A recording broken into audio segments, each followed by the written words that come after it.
Assalamualaikum warahmatullahi wabarakatuh. Perkenalkan, saya Nur Intan Sri Rahayu.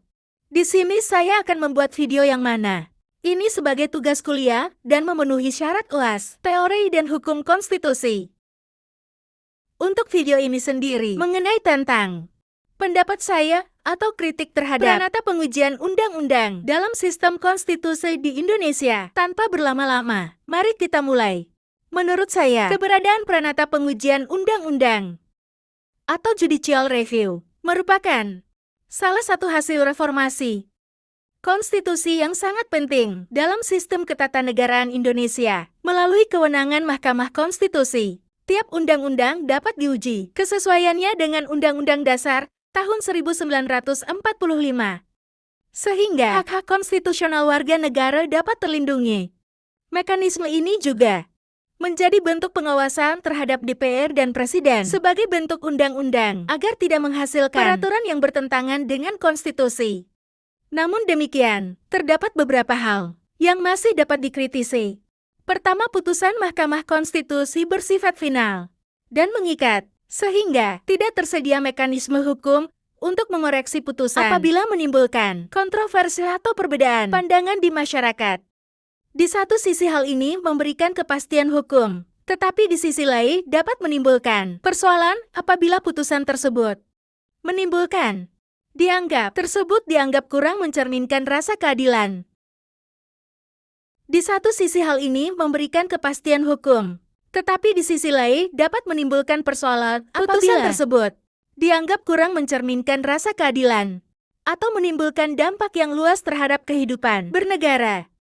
Dan yang kedua, dalam beberapa putusan, Mahkamah Konstitusi dinilai tidak hanya berperan sebagai negatif legislator yang membatalkan norma yang bertentangan dengan Undang-Undang Dasar tahun 1945, tetapi juga berperan sebagai positif legislator dengan memberikan penafsiran baru terhadap suatu norma. Kondisi ini sering menimbulkan perdebatan karena fungsi pembentukan norma pada dasarnya merupakan kewenangan DPR dan Presiden.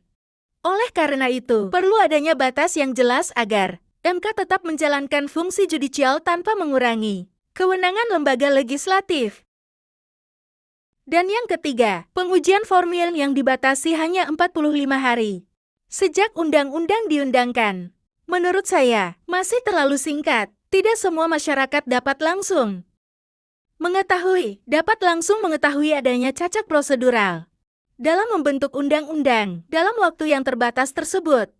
Akibatnya kemungkinan adanya pelanggaran prosedur legislasi tidak selalu dapat diuji oleh Mahkamah Konstitusi. Sebagai contoh nyata, dalam pengujian Undang-Undang Cipta Kerja melalui putusan MK nomor 91/PU strip angka Romawi XVH garing tahun 2020, Mahkamah Konstitusi menyatakan bahwa pembentukan Undang-Undang Cipta Kerja bertentangan dengan Undang-Undang Dasar tahun 1945 dan berstatus inkonstitusional.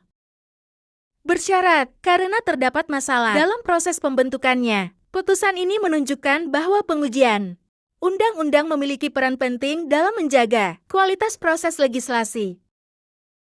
Namun putusan tersebut juga menimbulkan perdebatan karena undang-undang tersebut tidak langsung kehilangan kekuatan hukum mengikat, melainkan masih diberi kesempatan untuk diperbaiki oleh pembentuk undang-undang. Nah, berdasarkan uraian tersebut, saya berpendapat bahwa pranata pengujian undang-undang sangat penting untuk menjaga supremasi konstitusi dan perlindungan hak warga negara. Akan tetapi, perlu adanya evaluasi terhadap beberapa aspek seperti batas waktu pengujian formal, konsistensi putusan MK, dan batas peran Mahkamah Konstitusi dalam menafsirkan norma, agar keseimbangan antara kekuasaan kehakiman dan demokrasi tetap terjaga. Dengan demikian, Mahkamah Konstitusi tetap menjadi penjaga konstitusi tanpa mengambil alih fungsi pembentuk undang-undang. Mungkin sekian dari video saya hari ini. Assalamualaikum warahmatullahi wabarakatuh.